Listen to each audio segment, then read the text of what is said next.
Hi, my name is Deepak Mishra, and I would like to say you namaste. Hello, magacayga waa Deepak Hisha. Waxaan jeclahay inaan ku dhaho namaste. Su-aasheedu waxay tahay, horta anigu waxaan ahay Hindu. Hindiya waxaan ku guursaday gabar muslimad ah. Halkan ayay joogaysaa boqortooyada Sacuudiga bisha soo socota insha Allah. Ma og tahay markii aan u sheegay inaan booqan doono muxaadarada Dr. Zakir Naik, waxay dhahday fadlan ha aadin waxan buu ka sheegaa shiicada. Ayadan runtii waa gabar shiico ah. Saadarteed waxay tiri ha aadin Dr. Zakir Naik.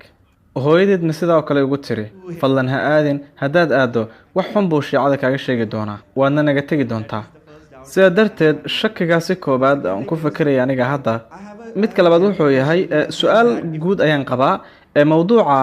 haddii aan dhahno shay waliba ilaahay baa iska leh shay waliba ilaahay buu u noqonayaa marka lagu dhiso diinta islaamka iyo hinduugaba haddaba muxuu ilaahay u doonayaa dadkoo dhan inay caabudaan muxuu ilaahay diimo kala duwan inoogu sameeyay markaan ka sheekeynayna abuurka muxuu inoo abuuray muxuuse inooga doonayaa inaan caabudno muxuu inooga baahan yahay inaan sanado badan ku qaadano cibaadadiisa muxuuse shay kale uga dalbanaynin inuu caabudo annaga basharka kaliya maxaan u caabudaynaa waad mahadsan tahay walaalka laba su-aal ayuuna weydiiyey intuu su-aasha weydiin kahor wuxuu yidhi namaste walaal ma taqaanaa macnaha ereygan namaste maya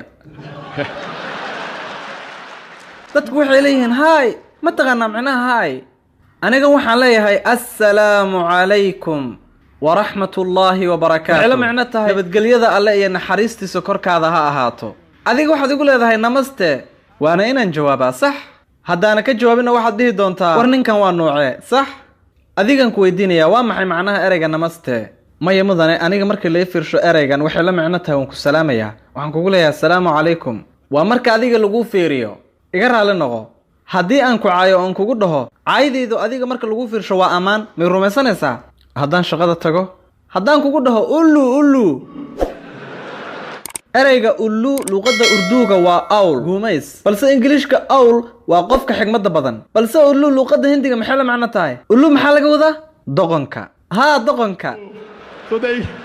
sidaa darteed dadka ingiliishka ku hadla way maqlayan waxay umaleen inaan ku ammaanayo on kuleeyahay nin xigmad badan balse waad ogta adigu inaan kugu leeyahay doqon hadda aniga waan aqaanaa macnaha namaste isla sababtaas aniga kuma jawaabin adiga macnaheeda ma taqaanid salaan ahaan ayaadna ii dhahday anigase macnaheedaan ogahay sidaa darteedna kuma jawaabin macnaha namaste waa ereygan wuxuu ka yimid kelimada sanskreetiga ah idam namame oo la micno ah waan kuu rukuucayaa adiga ma doonaysa inaad ii rukuucdo hubanti waxaa suuragal inaad u rukuucdo qof aad weyneynayso caalim ah waa sax waa marka laakiin adiga lagu fiiriyo waxaa suuragal inaad u rukuucdo qof caalim ah laakiin marka qur-aanka la eego iyo marka loo barbardhigo islaamka iyo badanaaba diimaha waxaa waajib inaadan u rukuucin allah mooye ma og tahay in hindi badan markaan muxaadaro u jeediyey kadib way ii imaanayaan lugahay ay qabsanayaan ma garanaysaa waxay leeyihiin हमने पहले बार भगवान का अवतार खुद देखा आंख से waxay ka wadaan waa markii ugu horreysay ee noloshayda aan la kulmayo ilaahay shakhsi ahaan fiir walaalkay waan ogahay inaad ixtiraamayso oo aad i jeceshahay anigana sidoo kale waan ku qadarinayaa laakiin in loo rukuuco wax aan alla ahayn waa shirk xitaa hinduuga waxaa ku waajibay inaysan u rukuucin cid aan allah ahayn sidaa darteed anigu waan saxayaa sababtoo isaga wuxuu u sameynayaa ixtiraam balse jacaylka iyo ixtiraamku waa inuusan xadkiisa dhaafin haddii ixtiraamka iyo galgacaylku xadkiisa dhaafo waa shirk waxaa jira hinduu badan oo ii imaanaya kadibna aad ii ammaanaya xilli ay gaareen inay allah ila simaan anigana waxaan ku dhahaa aniga ma ihi ilaah keliya waxaad rukuuci kartaa allah subxaanahu wa tacaala waxaan ku hadlaya iyo cilmiga aan leeyahay waa hadiyad allah subxaanahu wa tacaala isiiyey waa siin iyo hadiyad xagga allah sidaa darteed markaad i aragto waxaa lagaa rabaa inaad dhahdo maasha allah maasha allah macnaheedu waa ilaahay baa doonay dhammaan waxaan sheegayo waa iraadada alle subxaanahu wa tacaala haddii kale hadalka ayaan gefgefi lahaa sidaa darteed markaad leedahay namaste islaamka ayay ka soo horjeedaa xitaa hinduuga ayay ka soo horjeedaa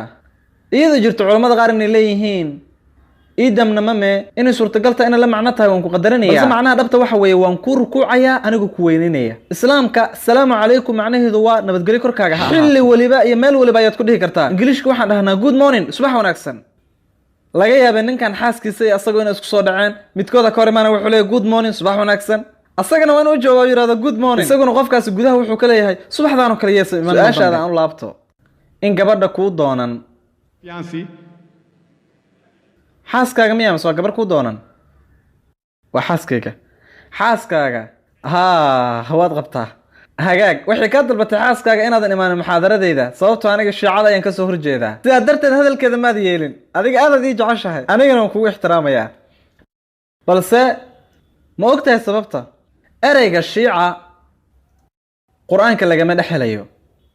shiici iyo sunniba qur-aanka laguma sheegin qur-aanku wuxuu ku leeyahay suurat alcimraan suuradda 3 aayadda 103 wactasimuu bixabliillaahi jamiican walaa tafaraquu qabsada xarigga ilaahay dhammaantiin hana kala tegina muslimiinta waxaa waajib ku ah inay qabsadaan xarigga ilaahay oo aysan qaybsanin ilaahay wuxuu ku leeyahay sidoo kale suurat al-ancaam suuradda 6 aayadda 159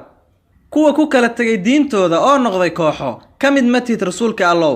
amarkoodana allah unbaa iska leh markaasuu uga warrami wixii falayeen sidaa darteed in islaamka dhexdiisa kooxo la sameeyo waa xaaraan qof waliba oo diinta islaamka dadka u qayqaybinaya kooxo wuxuu ka fogayaa qur-aanka iyo sunnada haddaba u sheeg xaaskaaga in doctor zaakir naayig leeyahay ma jiro shay lagu magacaabo shiici iyo sunni qur-aanku wuxuu leeyahay atiicu allah wa atiicu rasuul adeeca allah oo adeeca rasuulka waxaa nagu waajibka waxaa weeye inaan raacno qur-aanka iyo axaadiista ka timid nabigeena moxamed sala allahu calayhi wasalam sidaa darteed nafteeda uguma yeeraya shiici ama sunni kaliya waxaan ugu yeerayaa nafteeda muslim haddaba maanta xaaskaada waxaad u sheegi doontaa waxaan la kulmay doctor zaakir naayig isagoo naftiisa ugu yeeraya muslim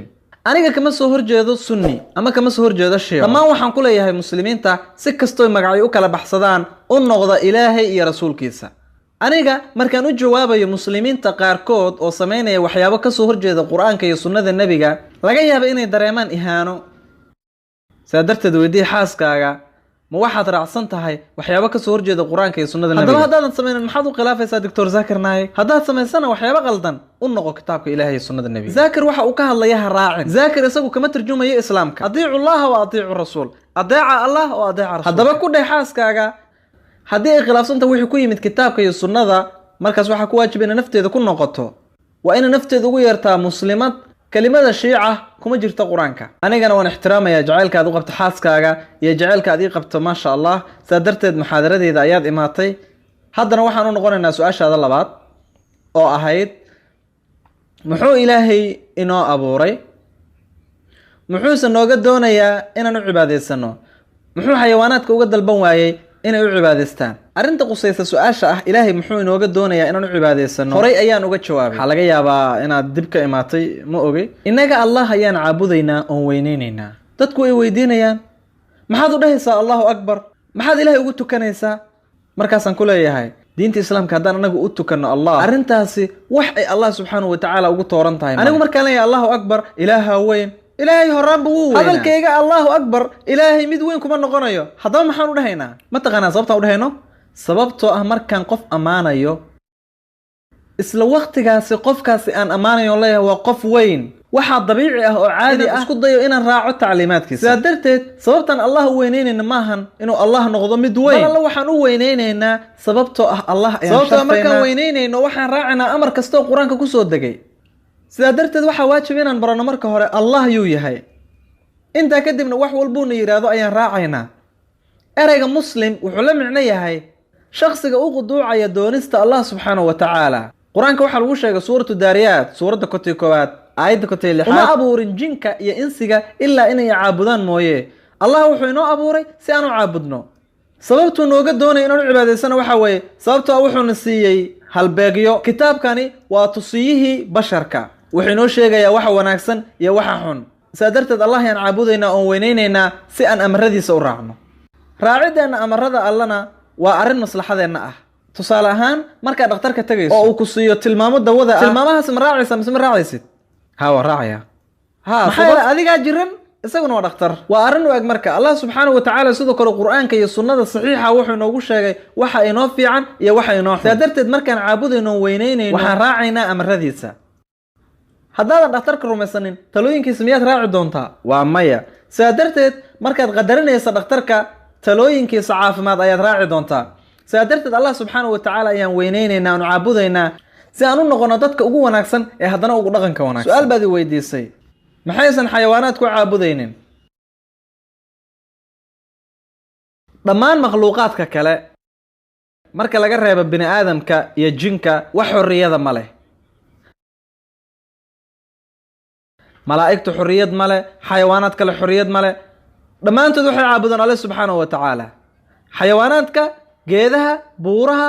dhammaan waxay caabudaan allah subxaanahu wa tacaala. luqadda carabigan waxaa lagu magacaabaa muslima. balse jinka iyo bini aadamka alle wuxuu siiyey xorriyad kaamila, sidaa darteed waxaa u suuragala inay allah adeecaan ama caasiyaan. sidaa darteed alle subxaanahu wa tacaala isla sababkaasi ayuu noo abuuray. wuxuu ku sheegay qur-aanka kariimka in waxa ugu wanaagsan ee dunida jooga uu yahay bini aadamka. sidaa darteed qaabkeenna, jirkeenna iyo caqligeenna alle wuxuuna siiyey xorriyad kaamila, waxaana noo suurtagal inaan allah adeecno amaan caasino. markuuna siiyey xorriyaddaasi alle wuxuu doonay marka inuuna imtixaano, miyaan adeeci doonaa mise maya? balse makhluuqaadka kale sida geedaha iyo xayawaanaadka wax xorriyada ma leh. sidaa darteed balse markana la siiyo xorriyadda insaanka sida lagu sheegay suuratulmulki suuradda 67 aayadda 2, alladii khalaqa almowta walxayaata, allah waa kan abuuray dhimashada iyo nolosha si uu idiin imtixaano kiineebaa samayn doona camal wanaagsan. noloshaani waa imtixaan loo gelayo nolosha dambe. haddaba markana la siiyo kadib xorriyadda waxay noo suurtagal inaan allah adeecno, waxaana inoo suurtagal inaan caasino. haddaad doonto cibaadadiisa alle waxaa kugu waajiba inaad amaradiisa raacdo. waa kuu suurtagal khamro inaad cabto, waa kuu suurtagal inaadan cabin. haddii aadan cabin adigu waxaad raacaysaa amarada alle subxaanahu wa tacaala. isla sidaasi alle wuxuu ku siiyey wax ay waajib tahay inaad samayso iyo wax aadan samaynayn, aad ayayna u yaryihiin kuwaas. inta kale laakiin waa ay kuu bannaan yihiin. haddaad amaradaasi yar raacda ilaahay ayaad u cibaadaysanaysaa ood amarkiisa markaasina imtixaanka ayaad ku guulaysan doontaa. noloshaanina waa imtixaan loo gelayo nolosha dambe. waxaan rajaynayaa su-aashaada ka jawaab walaal. Thank you.